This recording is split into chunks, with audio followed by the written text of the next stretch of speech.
Terence Crawford should fight a YouTuber next and not Jaron Ennis. That, according to boxing aficionado and chronic PBC hater, Tim Bradley. Let's talk about why Tim Bradley thinks that Terence Crawford is too big a name for anybody to fight in boxing that is not named Canelo. Let's do that in this video.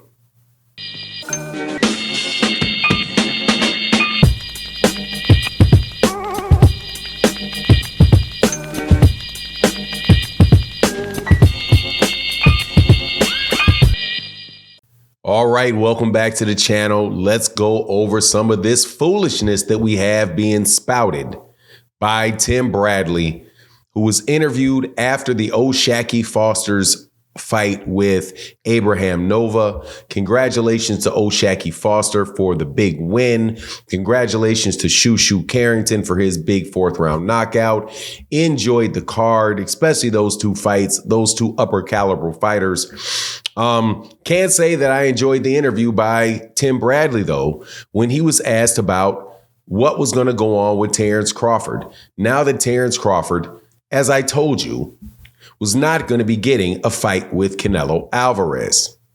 Before I get into what he said, let me welcome you back to the channel. If you're new to the channel, hit that subscribe button, hit the bell icon. If you are a longtime subscriber and supporter of the channel, thank you so much for your continued support. It really makes a big difference to the channel. And thank you to my guy, Matty Yole and Barbara D and everybody that supports in the super thanks of videos like this. But let's get into this. According to Tim Bradley, Canelo Alvarez should not fight Jaron Ennis next, because if Terence Crawford is going to get in the ring, he's not going to get in the ring for $3-5 million.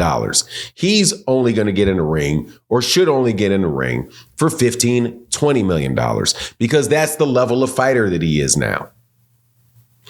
And goes on to say that he doesn't know who Terence Crawford can fight next to get it. But hey, go fight a YouTuber or something. Man, that's about, and I'm telling you, I don't really criticize things that Tim Bradley says too hard. I don't always agree.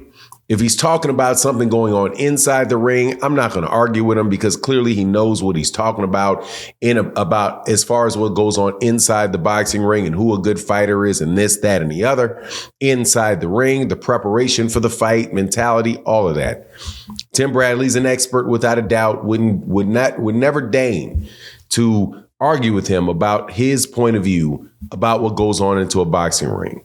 But outside the boxing ring, in the area of business, man, it is absolutely up for grabs about whether or not this dude thinks before he speaks, because that is ridiculous what he said about Terence Crawford. And I will give you several reasons why. So to say that Terence Crawford is only going to fight for $15-20 million a fight, who's he going to get that against?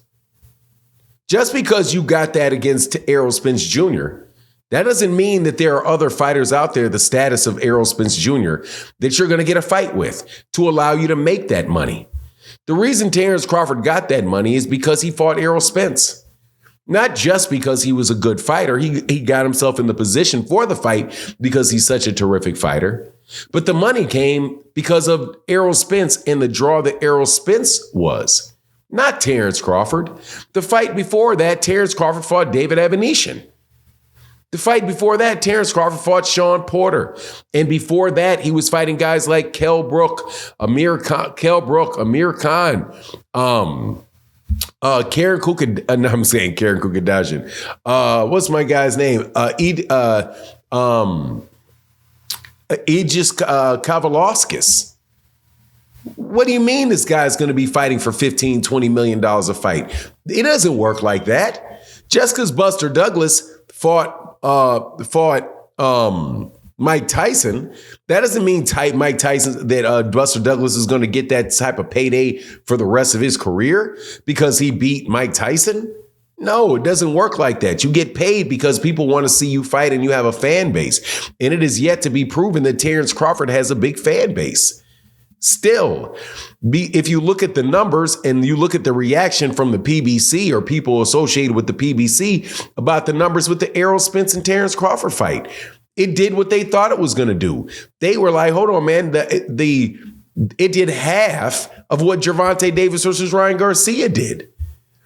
No, that's not where Terence Crawford is, which is why I told y'all that Terence Crawford was not going to get that Canelo Alvarez fight because Terence Crawford is not that big a name commercially. He's just not.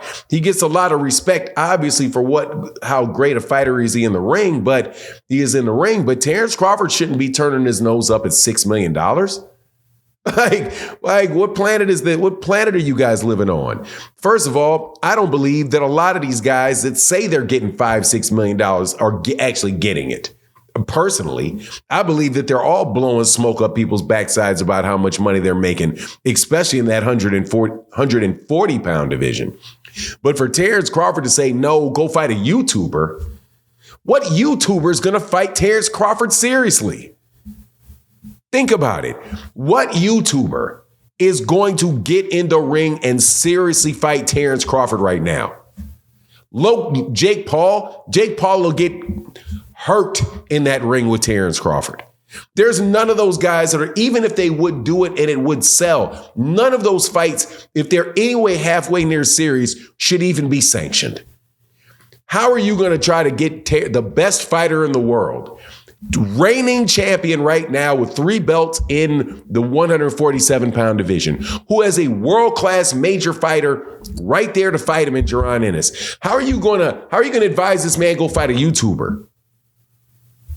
There's none of those guys that are going to have, it's not going to be competitive at all. It'll be a complete mismatch and a farce and a joke. But do that instead of Jaron Ennis because $5-6 million is not enough. He's not going to get $5-6 million against anybody else. Not Tim Tszyu, maybe Keith Thurman. But why would Keith Thurman be a bigger payday than Jaron Ennis?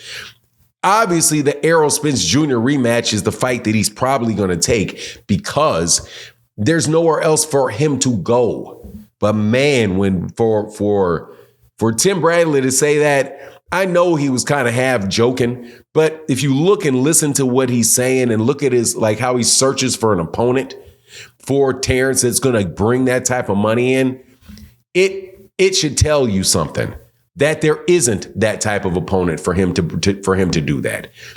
His career did not just start after the Errol Spence Jr. fight or right before the Errol Spence Jr. fight. Terence Crawford had a decade of fights before that. And unfortunately for his earning potential moving forward, Terence Crawford refused to promote himself or move in a way that would make himself that type of draw for well over a decade. So it's not going to turn around all of a sudden because he beats Errol Spence Jr. Errol Spence Jr.'s fans are not going to flock to Terence Crawford and say, yeah, I want to see every fight with Terence Crawford. People have known Terence Crawford was one of the best fighters in the world for years. Knew it after he became the undisputed champion the first time when he beat Julius Ndungo. Do you think how is that going to change? In order for him to do that type of thing, he's going to have to continue to work. And Jaron Ennis is the guy that he's probably going to have to work against because that guy's in his weight class. And by the way, if you are really just what they say, a fan of boxing, why wouldn't you want it? That sounds like you're a fan of a fighter. I hate that cliche stuff because people are fans of fighters and they are fans of boxing. But what Tim Bradley is saying is just, nah, man, that just doesn't float. But anyway, that's my take on the matter. You let me know what you think in the comment section. And with that, I'm out. Deuces.